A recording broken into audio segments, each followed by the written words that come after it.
What's up guys, welcome to my channel. If you're new, my name is Temi Yelsha, and today I want to do my makeup again, a different look.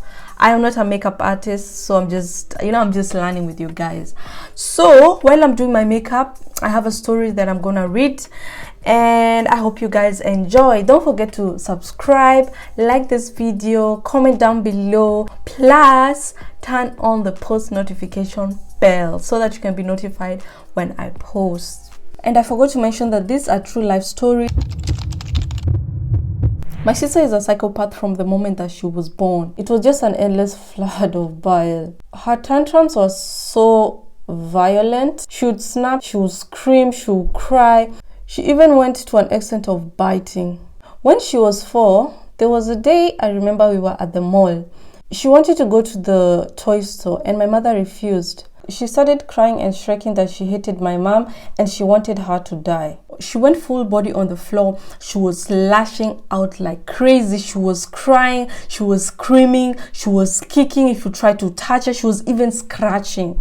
She dug her teeth into her forearm and she ripped it. She literally ripped my mom's skin out.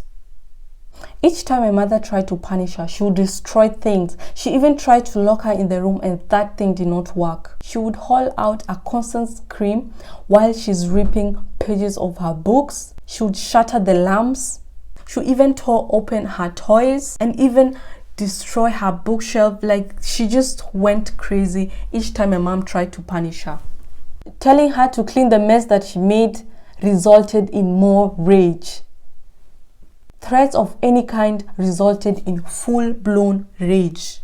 Eventually, when she grew up, she stopped attacking my parents, but that did not stop her from attacking me when my parents were not around. I was 2 years older than her and I was diagnosed with a mental condition called Tourette's.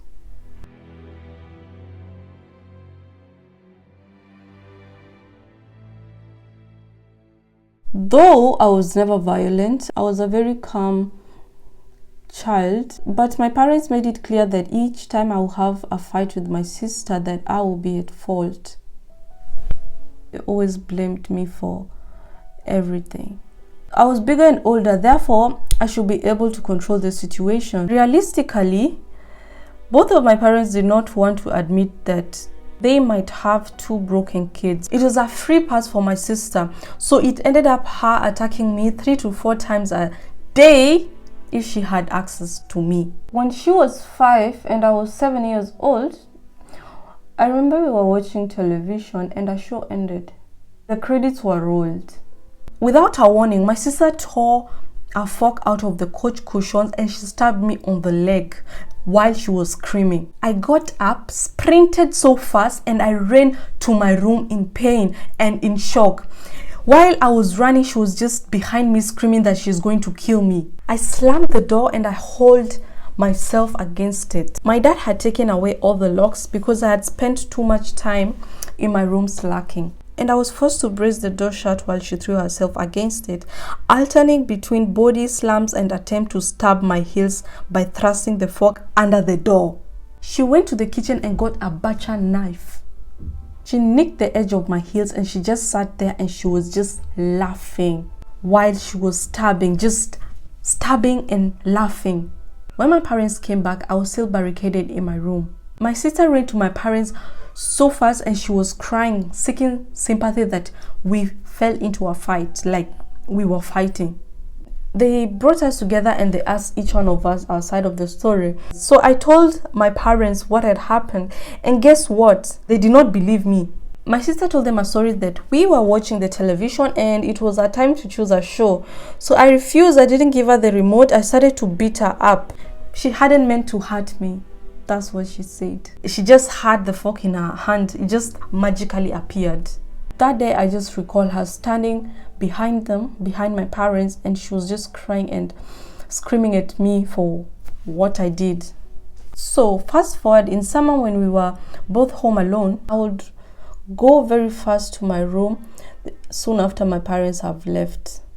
and I would barricade the door with some furnitures. She would then throw herself into the wall. She would wring her neck, she would cut herself, and then she would run to my parents when they came and accuse me that I was the one who did it. She did whatever it took to hurt me. And then when my parents came back home, she would run to them and cry, tell my parents that I was the one who did it. She made it so clear that I could not escape her and no one was there to help me. I tried to tell my parents that I was so scared, but my dad told me that I should grow up, that I am the oldest, and that I should stop picking petty fights with her. A few days later, my mom secretly put back the locks. She told my dad I was old enough to sulk if I wanted to. My sister knew, but she didn't want to. My parents broke up. My sister, my mother, and I had to move out to a new apartment. And guess what? I had to share the same room with my abuser. She was given access to me, unfettered access. I remember one day I was sleeping peacefully, and then I just had someone grab my hair from the bed. She jumped on my chest and she began scratching my face while she was screaming. I pushed her away, trying to defend myself, and she started stomping on me. And guess what was the reason? The only explanation she gave me: "You're not allowed to wear a scrunchie on your ponytail." What? I was 17 and I was weighing about 140 pounds, but she was 15 and anorexic. She was 19 pounds of pure peace and unmedicated psychosis, but I'll never hit her, not even once. I was so conditioned with the abuse that it would be wrong and it wouldn't matter, so I never tried to hit her back or hurt her. We never had any bond, and not just because of her abuse, but she never spoke to me. We never had any communication. We never sat down and even talked about anything. I tried my best. I tried to have a bond with her, but it ended up her staring at me with cold eyes, or her saying, "God, you're effing stupid, get out." She would even say, "Why don't you die?" She was nothing but a soulless human being. My mother's luck was not even that better. Though my sister was not violent with her, she had dropped all the pretense of liking her. She had isolated me, plus she didn't even need my mom's help anymore. I was so terrified to be in my own room. I wasn't safe when I slept, and that went on for over a decade. I remember one day I had started hyperventilating. My mom rushed me to calm me down, and she promised we'll have a big family and sort it out. One day my mom called us together and she sat my sister down and asked her why she was hurting me. Finally, justice. She hadn't been there before, but she was finally going to make it right somehow. And then my sister started crying and weeping. Then my mother asked my sister, "Oh honey, you can control what you do, can you?" Mom asked so softly. So my mother continued to talk to my sister and tell her, "Oh honey, you can control it, don't feel bad. You're not in trouble." That was not the same as my condition. My sister could control herself, but she chose not to. And another free pass for my sister. Mom just held her and hushed her and told her everything was okay while she sobbed, screamed in her arms before fleeing into our room. Mom told me that this was just part of her personality and we were going to deal with it just like my twitch. I tried to reason with her that she had friends who she would never attack, kids who liked her, who she actually spoke to like they weren't home appliances. Of course, she could control herself, or that wouldn't be the case. She called me a hypocrite and she flew inside her room and she started to cry. Things were about to get very, very bad. The next day, my sister came back home looking like she had been in a fight. She said, "I got in a fight on the bus. I don't want to talk about it." Then she vanished into our room just before the phone rang. It was her friend's mother. My sister was sitting in the bus and had been joined by her friend. A few minutes of silence passed before she grabbed a hunk of her friend's hair. She scratched her and threw her out of the aisle when she was screaming, "I hate you. I've always hated you." My mother finished by saying that my sister was not welcomed at her daughter's upcoming party and should consider her friendship over. What did she say? My sister hissed across the room. So my mom related and said all that had happened. When my mother got to the end of explaining what she had heard from her friend's mom, my sister started screaming and saying that that is not fair. She couldn't help that she attacked people. So everyone should just accept that about her, just the way they did with me. Over the next days, my sister tried to explain that to her friend, but it quickly became so clear that her friend didn't want anything to do with the abuse, that the abuse should just stay within the family. So my sister began beating the cat. She would hit it, she would throw it, she would kick it, she would punch it, screaming that he was bad and she was trying to train him. Mom tried to beg my sister and tell her that she should stop, that she would eventually kill the cat. And guess what my sister was saying? She was saying that this is my cat, I can kill it if I want to.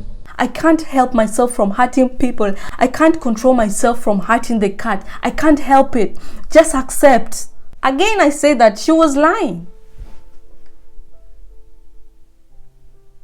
Because in the past, she never hurt this cat.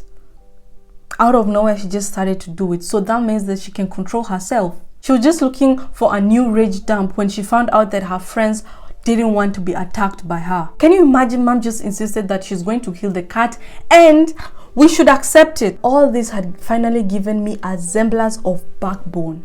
I was sick of it. I was sick of her. And I told her, I know you can help it. Touch him again and I will stop you. She smirked. The next day, the cat shredded some toilet paper. My sister knelt down, grabbed the cat with her hands, and she began grinding the cat's face on the floor while she was screaming. I ran across the room and I kicked her so hard in the ribs, I taught the bitch how to fly. She flipped on the floor and she lied there so paralyzed, staring at me without breathing. Then she let one big gasp. Gasp, silence. Gasp, silence. That's what you have been doing to me. It hurts and you cannot defend yourself. This is what you do. Touch him again, I said, and left there like a fish. Guess what? She never touched the cat again. But she tried to kill me sometimes. So that's a story in itself. I survived, obviously.